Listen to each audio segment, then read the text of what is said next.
इनसे इसी बारे में जानकारी लेते हैं। संतोष जी, सबसे पहले आपका स्वागत है हमारे स्टूडियो में। नमस्कार।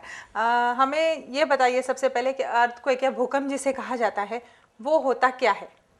जैसे बहुत ही अच्छा सवाल है, और जैसे आपने बोला कि साइंटिफिक जानकारी के लिए ये सेशन चल रहा है जी। तो जैसे आप जानते हैं कि हम बचपन से पढ़ते आते हैं ज्योग्राफी नाम के सब्जेक्ट में कि अर्थक्वेक एक ऐसी चीज है जिसमें अर्थ का सरफेस हिलता है। हाँ। अभी ये जो इतना रिजिड रहने वाला अर्थ का सरफेस हिलता है, उसके ऊपर के जो स्ट्रक्चर्स है वो डैमेज हो जाते हैं, तो लाजमी है कि सबको ये डाउट आएगा कि ये हिलता कैसे, इतनी एनर्जी आती कहां से है? तो ये जो एनर्जी है इसको हम टेक्निकल टर्म्स में अर्थक्वेक को इस तरीके से डिफाइन कर सकते हैं कि it's movement of a earth surface due to the rapid release of energy. Now as मेरे ही जवाब में मैंने ये सवाल पूछा था कि ये रैपिड रिलीज ऑफ एनर्जी कहां से आता है, तो ये रिलीज ऑफ एनर्जी समझने के लिए शायद हमको अर्थ का पूरा स्ट्रक्चर समझना पड़ेगा। और उस स्ट्रक्चर के बीच में हम हमेशा जो दूरदर्शन या कहीं न्यूज़पेपर में पढ़ते रहते हैं कि एक टेक्टोनिक प्लेट्स नाम की चीज है, और ये टेक्टोनिक प्लेट्स के मूवमेंट्स के दरमियान ये एनर्जी रिलीज होती है,